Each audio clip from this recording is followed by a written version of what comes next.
The tent zipper moved on its own at 2:47 a.m., pulled open by something massive standing just outside in the darkness. Sarah Chen lay frozen in her sleeping bag as hot breath fogged the mesh window and a hand too large to be human reached inside toward her face. The creature had been watching her sleep for over an hour, waiting for the perfect moment to make contact. On March 8, 2024, 26-year-old Sarah Chen drove alone into the Gifford-Pinchot National Forest with nothing but a two-person tent. She'd chosen a campsite that didn't appear on any official park map, a clearing she'd discovered through satellite imagery that promised complete isolation. When she began the hike, her GPS device began showing coordinates that didn't match her downloaded maps, placing her miles from where she actually stood. Around the 2-hour mark, Sarah noticed something that made her pause. A massive footprint pressed deep into the mud beside the trail, easily 18 inches long, with 5 distinct toe impressions that were too human-like to be a bear, but far too large to be anything she could name. When she looked closer, she could see 4 more prints leading into the dense undergrowth, spaced apart in a stride pattern that suggested something walking upright. Sarah's unease grew when she discovered deep parallel gouges carved into tree bark at a height of roughly 8 feet, 3 distinct marks that ran horizontally across the trunk. The wood inside was fresh, still weeping sap, which meant whatever had made them had been here recently, perhaps within the last few hours. She found similar markings on 6 more trees as she continued, always at the same impossible height, always 3 parallel gouges positioned in a way that seemed to mark territorial boundaries. The pattern was too consistent to be random damage, and Sarah began to wonder what kind of creature would need to mark its territory at a height that exceeded any known animal in these mountains. The silence became oppressive as Sarah pushed deeper into the forest, but it wasn't complete silence anymore. She began to notice sounds that didn't fit. Branches would crack in the distance, always just far enough away that she couldn't see what had caused the noise, and occasionally she would hear what sounded like footsteps paralleling her path through the dense undergrowth, keeping pace with her movements.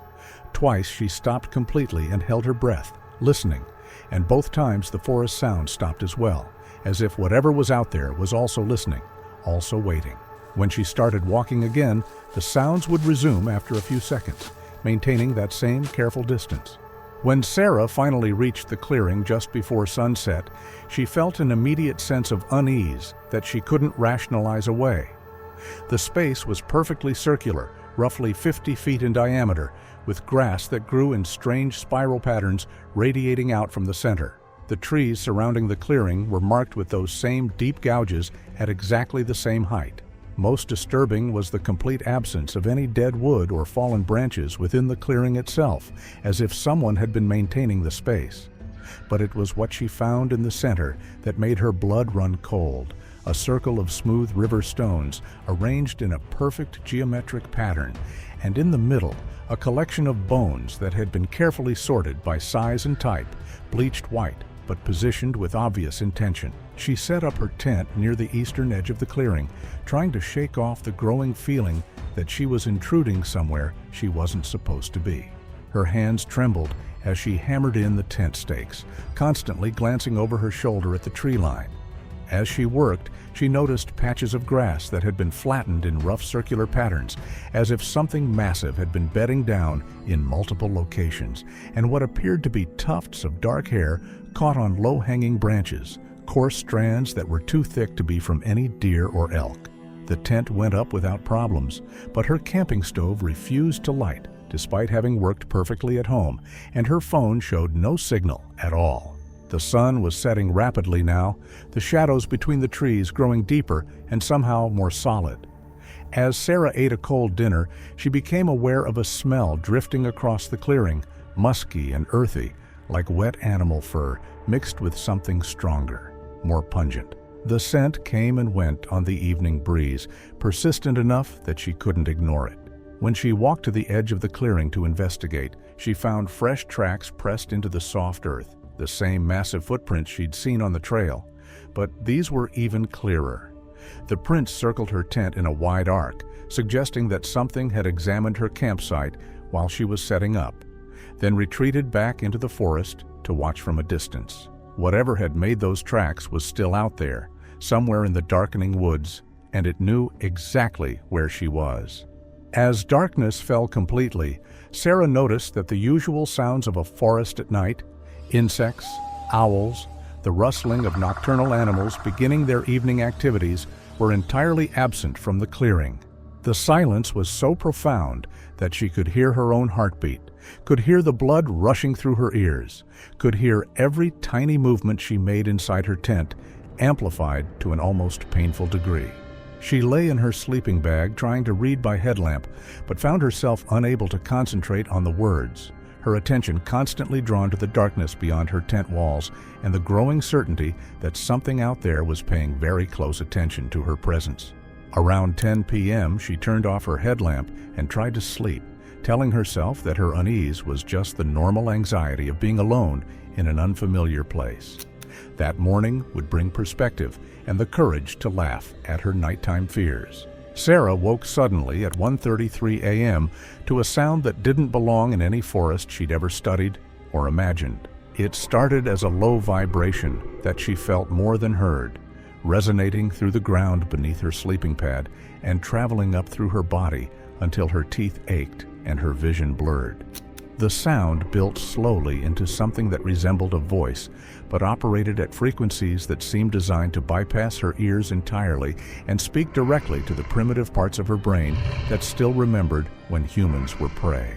She lay perfectly still, barely breathing, as the vocalization continued for nearly a minute before fading back into that oppressive silence, leaving her heart hammering so hard she thought it might burst through her ribs.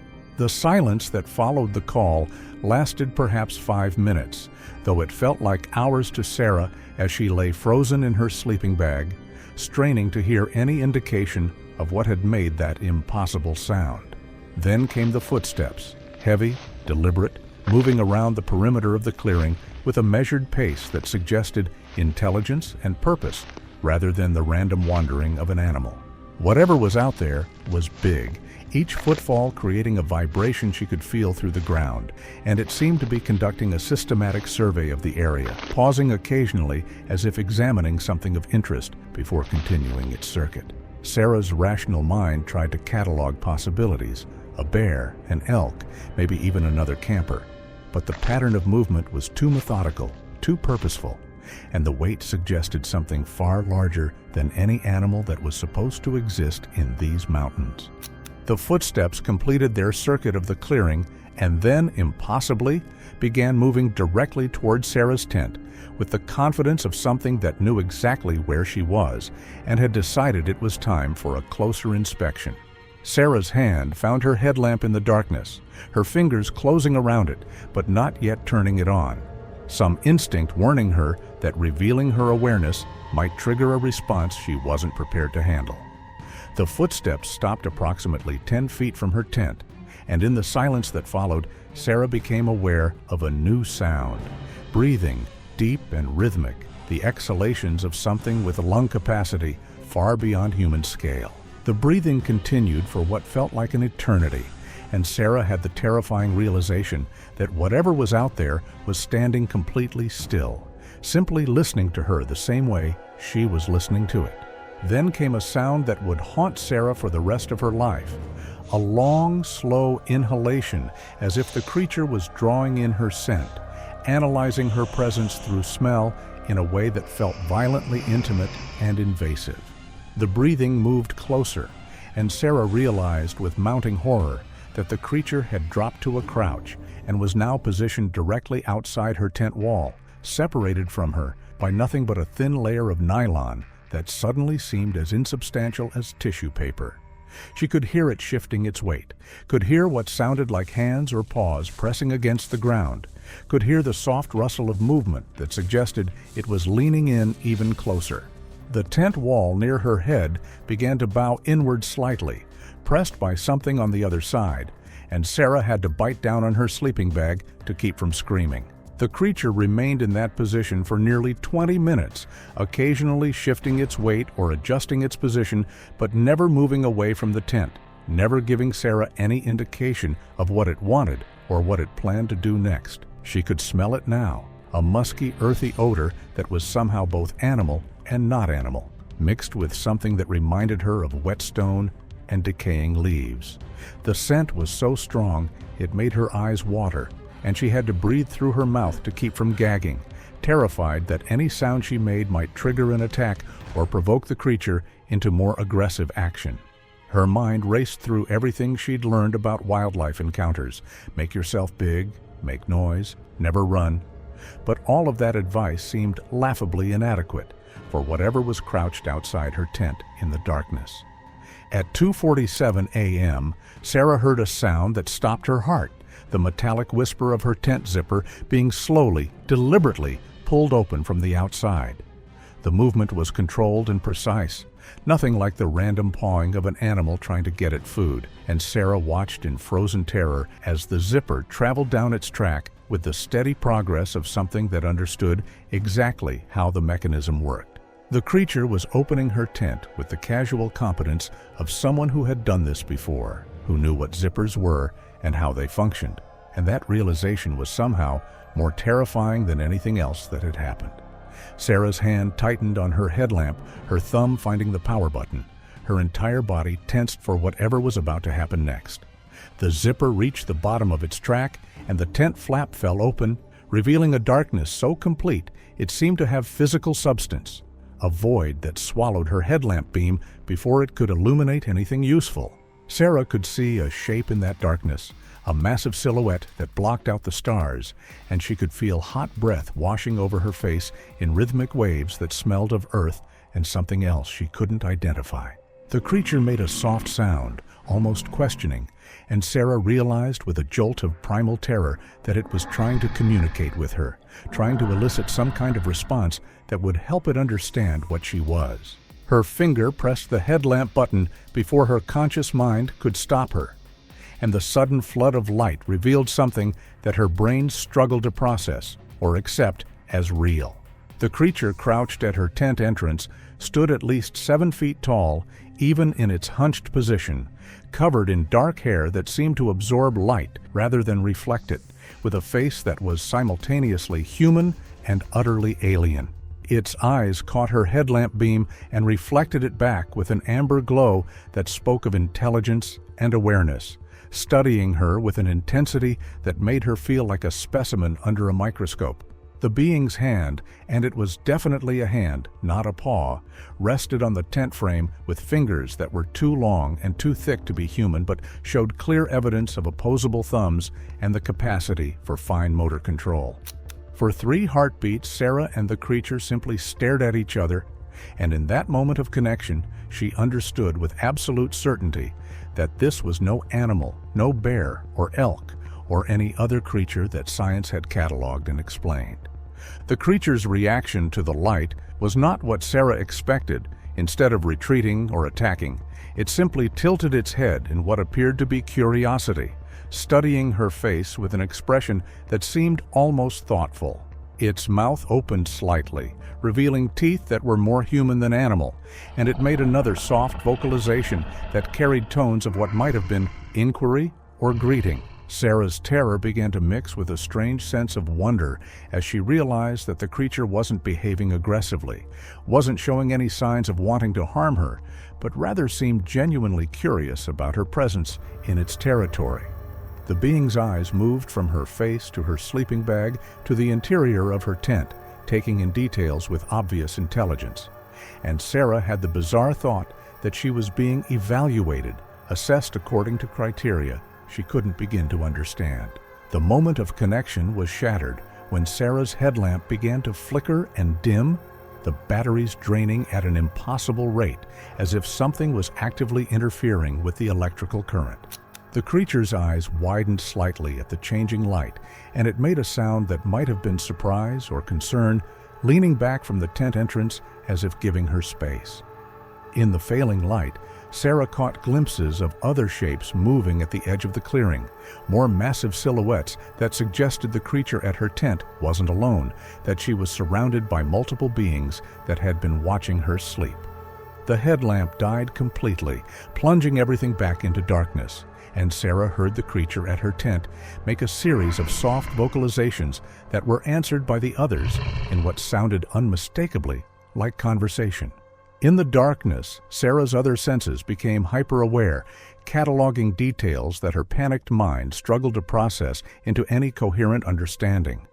She could hear the creatures moving around the clearing with surprising stealth for beings of their size, could hear what sounded like objects being moved or examined, could hear vocalizations that carried back and forth in patterns that suggested complex communication. The being at her tent entrance remained in position, and Sarah could feel its presence like a physical weight, could sense it watching her, even though she could no longer see its eyes. Minutes passed in this strange standoff, with Sarah too terrified to move and the creature apparently content to simply observe. And she began to wonder if this was how she would die, not torn apart by a monster, but simply studied to death by something that viewed her as an interesting specimen. Then, without warning, the creature at her tent made a sound that was unmistakably a sigh, a very human gesture of what might have been disappointment or resignation. And Sarah heard it begin to move away from the tent entrance.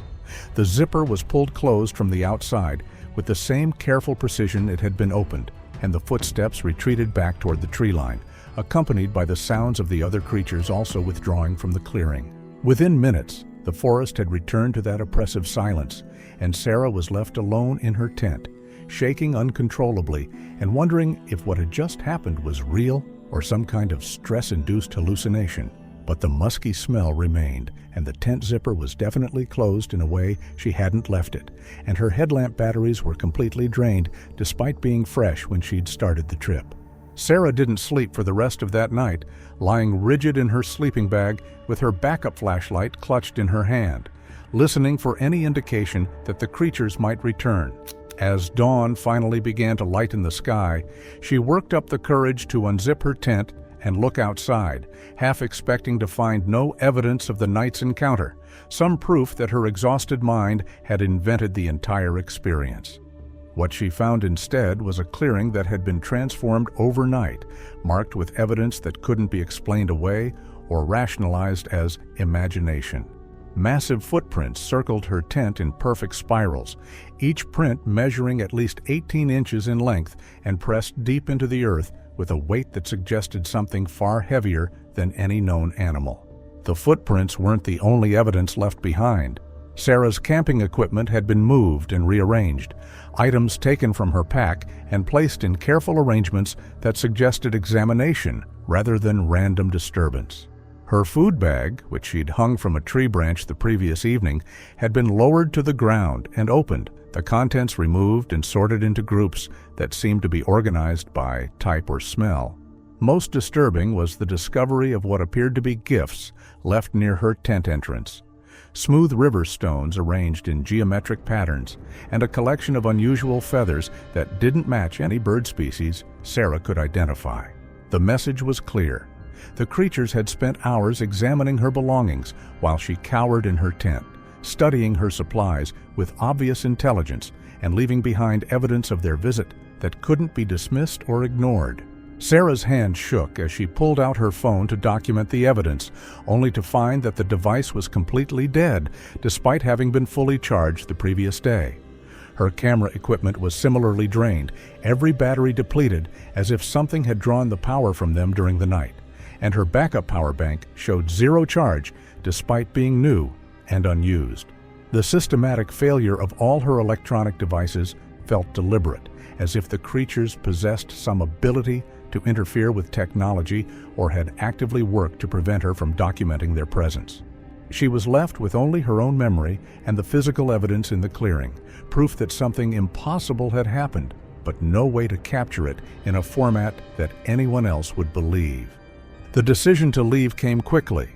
Sarah began breaking down her camp with trembling hands, desperate to put distance between herself and the clearing before nightfall brought another encounter she might not survive. As she worked, she became aware of sounds in the forest around her, subtle indications that she was still being watched by the creatures that had visited her tent. Branches moved without wind, shadows shifted in ways that suggested massive forms moving just out of sight, and occasionally she would catch glimpses of amber eyes watching her from the darkness between the trees. The beings seemed content to observe her departure without interfering, but their presence was a constant pressure that made every movement feel like it was being evaluated and judged. Sarah's hike back to her car became a nightmare of paranoia and exhaustion, with every sound making her jump and every shadow seeming to hide something massive and aware. The trail that had been difficult to follow on her way in now seemed deliberately obscured, with landmarks she remembered appearing in wrong locations and paths that led in circles despite her compass readings. She had the growing certainty that she was being herded again, guided along specific routes by an intelligence that remained hidden but was clearly controlling her movement through the forest. The 4-hour hike stretched into 7 hours of stumbling through undergrowth and backtracking from dead ends, and Sarah began to wonder if she would ever be allowed to leave, if the creatures had decided to keep her in their territory for reasons she couldn't comprehend. When Sarah finally reached her car in the late afternoon, she found it exactly as she'd left it, but with one disturbing addition: massive handprints in the dust on her windows, prints that showed clear evidence of opposable thumbs and fingers that were far too large to be human. The creatures had found her vehicle and examined it, leaving their marks as a message, or perhaps a warning. And Sarah realized that they had known where her car was parked all along, had probably watched her arrive and followed her to the clearing. The implications were terrifying. These beings understood human technology, understood vehicles and equipment, and had been tracking her movements from the moment she entered their territory.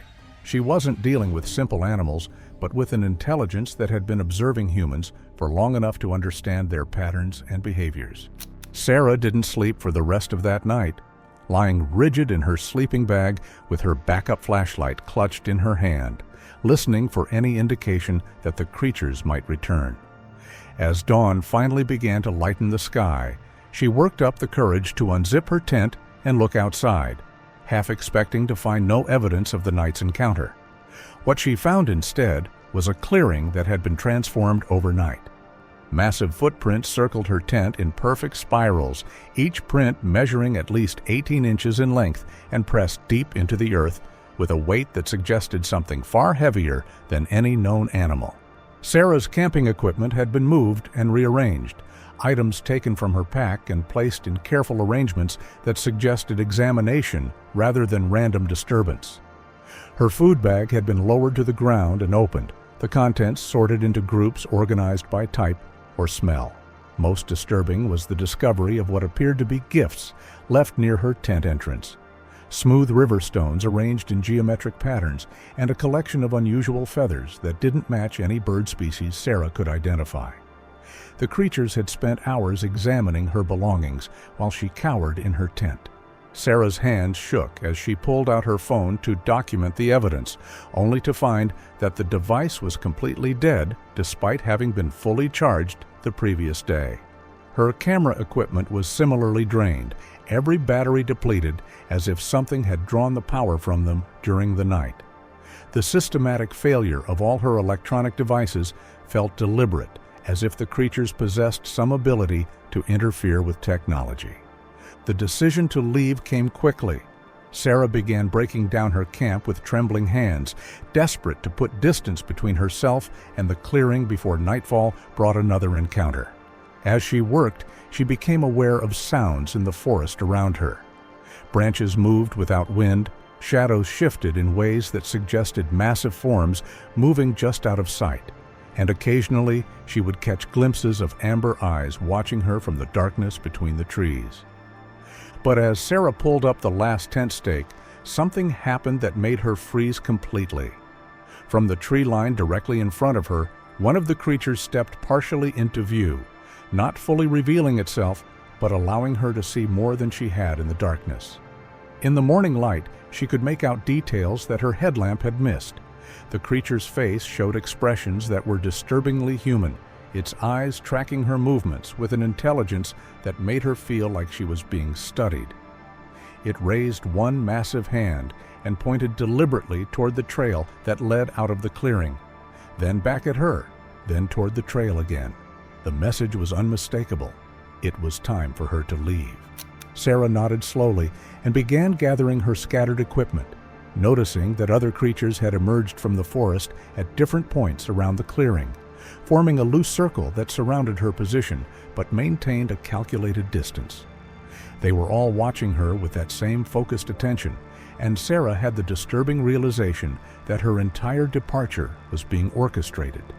One of the beings made a soft vocalization, and the others responded in what sounded like agreement. As Sarah shouldered her pack and took her first steps toward the trail, the creature that had pointed the way made another sound, this one longer and more complex, with tonal variations that almost sounded like speech. It repeated the vocalization, accompanied by a gesture that seemed to encompass the entire clearing, then a motion toward Sarah herself, then a sweeping gesture toward the forest beyond. The creature appeared to be explaining something, perhaps warning her, or maybe inviting her to understand something about the relationship between its kind and this place. Sarah's hike back to her car became a nightmare of paranoia and exhaustion, with every sound making her jump and every shadow seeming to hide something massive and aware. The trail seemed deliberately obscured, with landmarks appearing in wrong locations and paths that led in circles.